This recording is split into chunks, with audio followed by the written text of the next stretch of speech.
2. Hello, and welcome back. I just want to do another very quick requested tutorial on one of the ways I like to do tank treads. So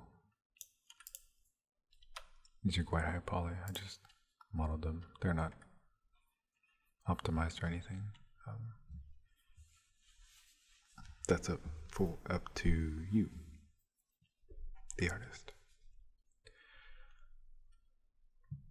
So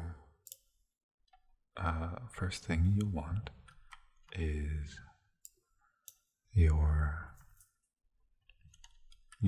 geo, your repeatable tread. It could be anything. It could be this. It could be 2 balls and a stick with a triangle and flames out the back. Whatever you think of. It could be anything. And this technique is usable for many things. So what I'll do is I'll create my mesh.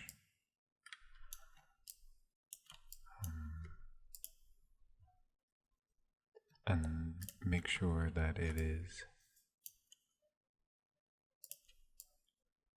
centered.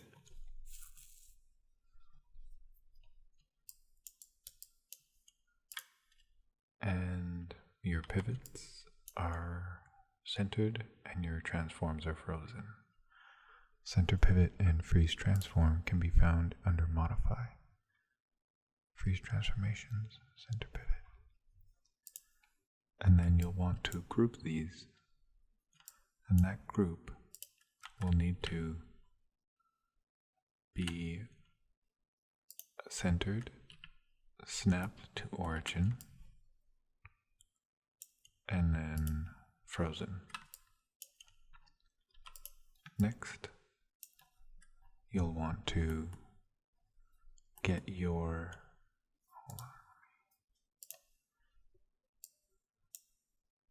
good lines.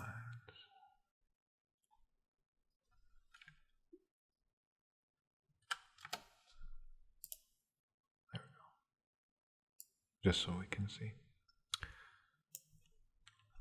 You'll want to get a picture of your tank that has the tank treads, the shape of them, and let's see.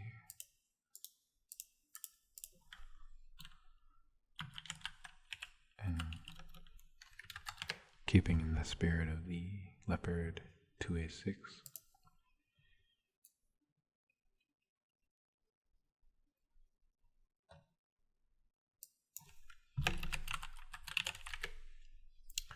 Let's just look up some images. Here's one.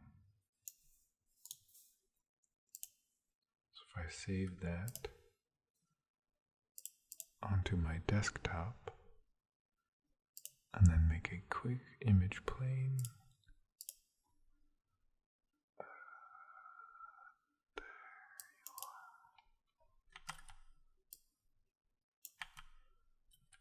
Get it to the desired size.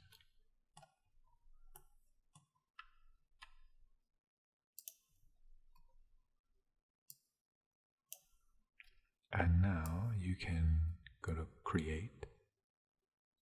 You can use your CV curve tool.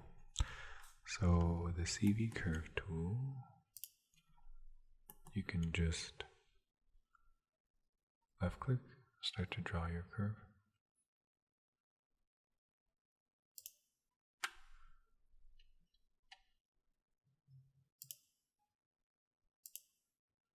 You can be more precise. You can be as precise as you like. And you can fix it afterwards as well.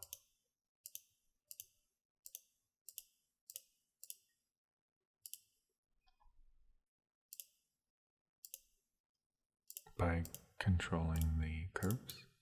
Oops.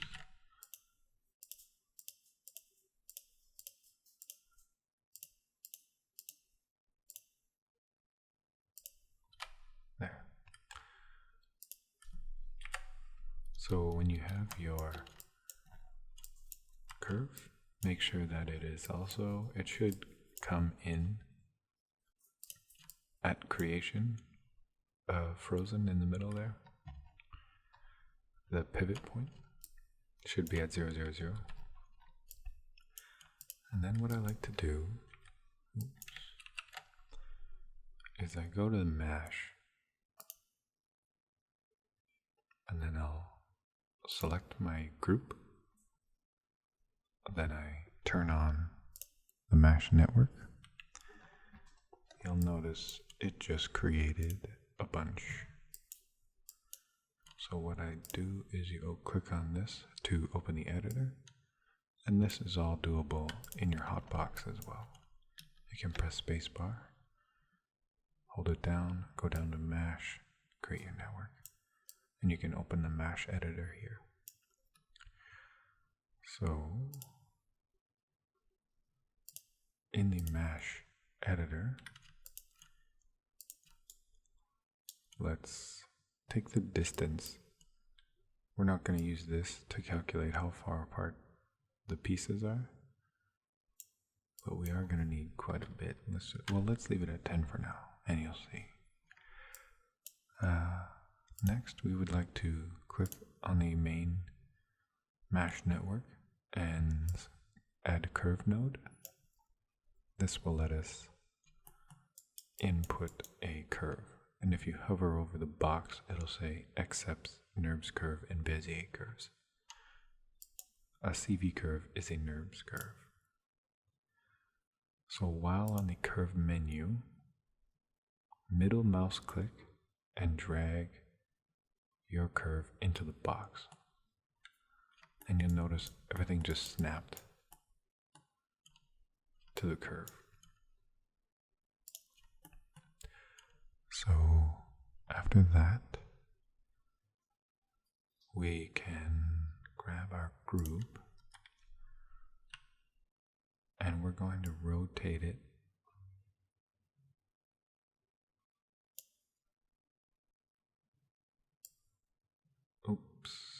we're going to rotate it so that it sits the way we want. There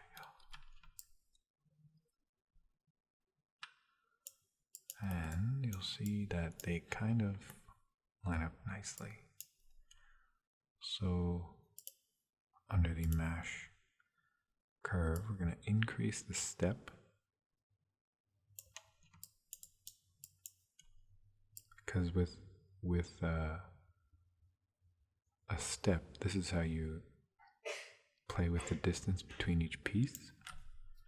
And under the mesh 1 distribute tab, this is how you tell it how many points to put on. So let's put in like 70.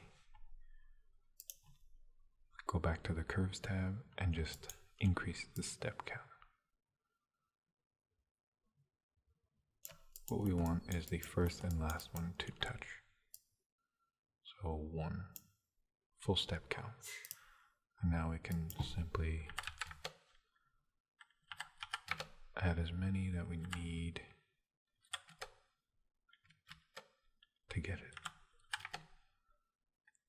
sitting right.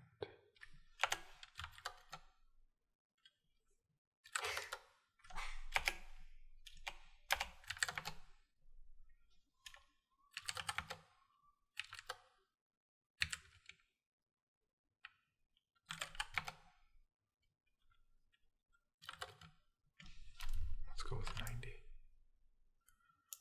I didn't make this properly. Oh, it does work. Let's adjust that then. There we go. Perfect.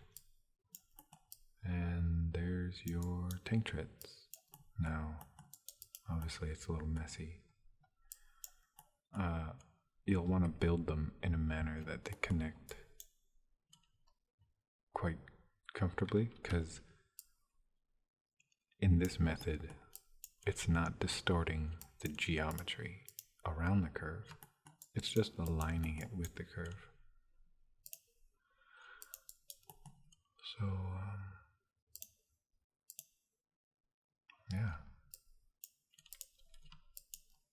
It's gonna, because it's motion graphics, it's got motion on it, and you can, it'll play. And it's attached to that curve. So if you move this curve, it's gonna move all your geo. And another good thing about this is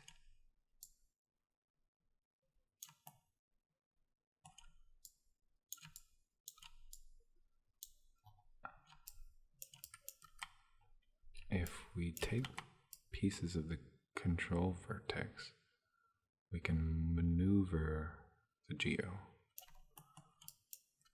So if you want to add like dips in your chain, you can simply pick this up and down.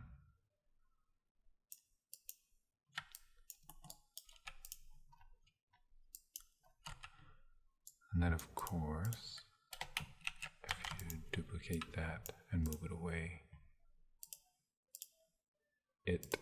if you're not going to animate, which hopefully you're not, you can just position the way you want, duplicate it out, and now you have a precise link, precise tank tread. This is obviously way too high poly, so make sure that when you make yours, the detail is in the low poly and in the normal map. Another method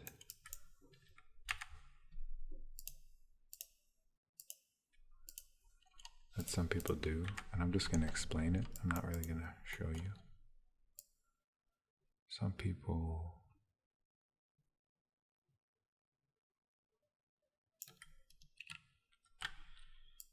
see how fast I can build this.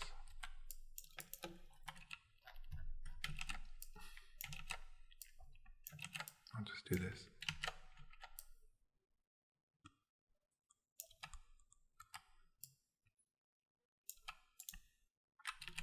Okay.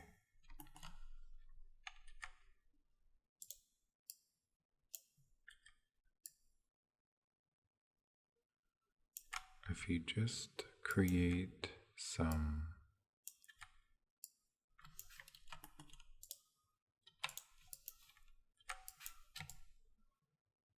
planes, you can very quickly create a tank track.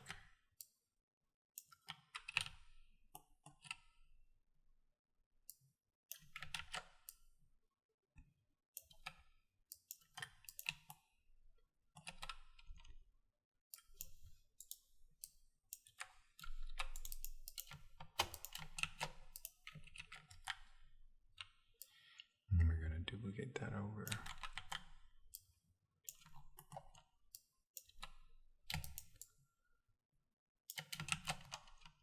And this is a preferred method, especially at a distance. Oops.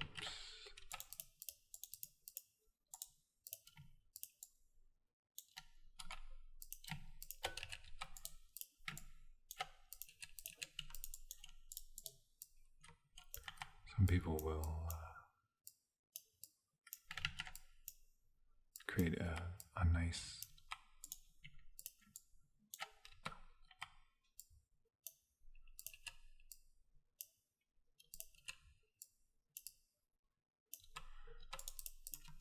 tank track like this.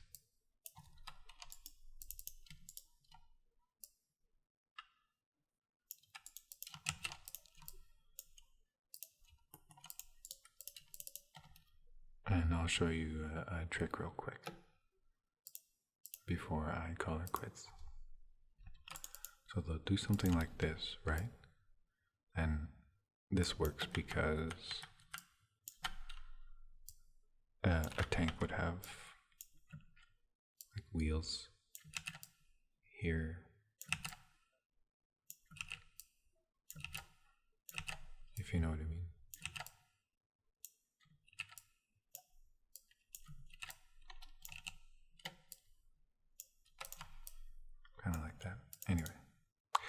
So if you UV this really simple mesh,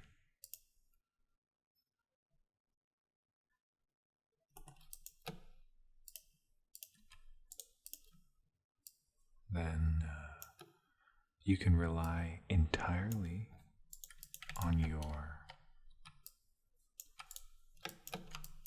map.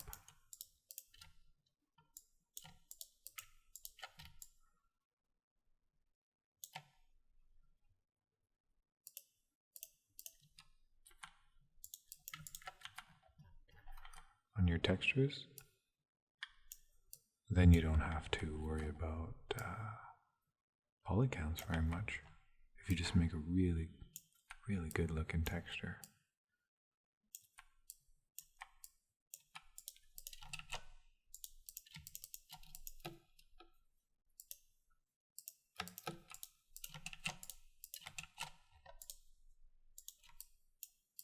We'll hide this one here.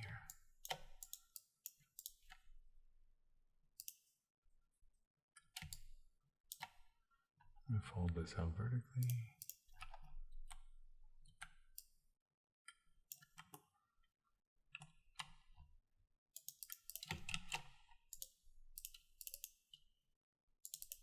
So I'm just going to make some quick and dirty examples here.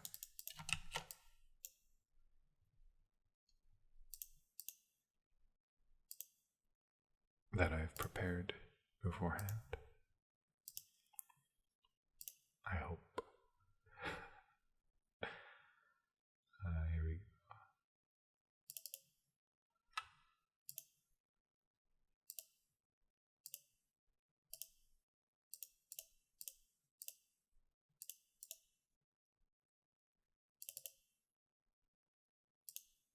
And I think I messed up here.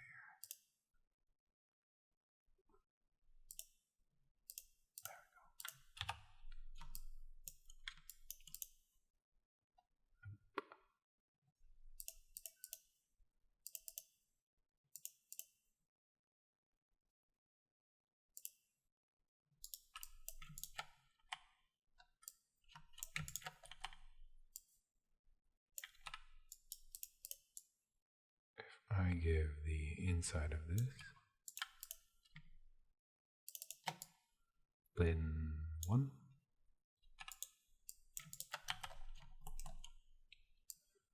If you've got a texture that can tile vertically, then you can create the texture and then build your geo to suit it.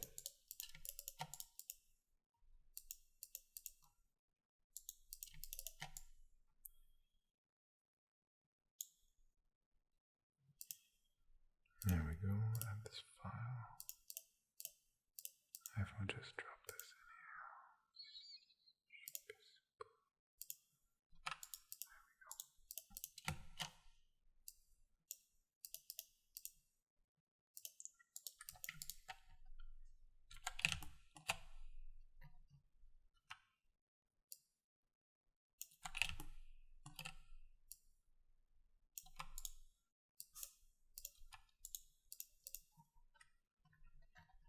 here.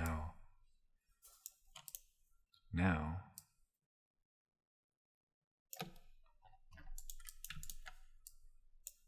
you can play with the size of these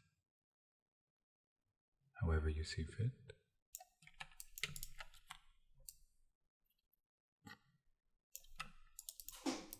And all you have to do is animate the texture.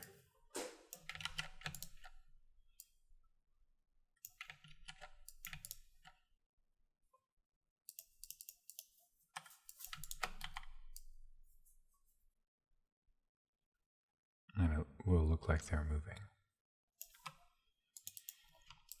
And this you can be as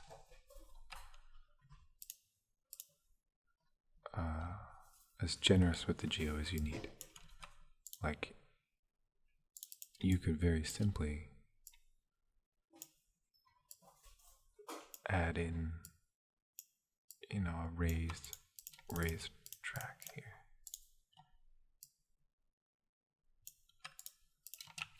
And it's not going to bring the geo up, as in count, too high. But you will now get breakup, like right here.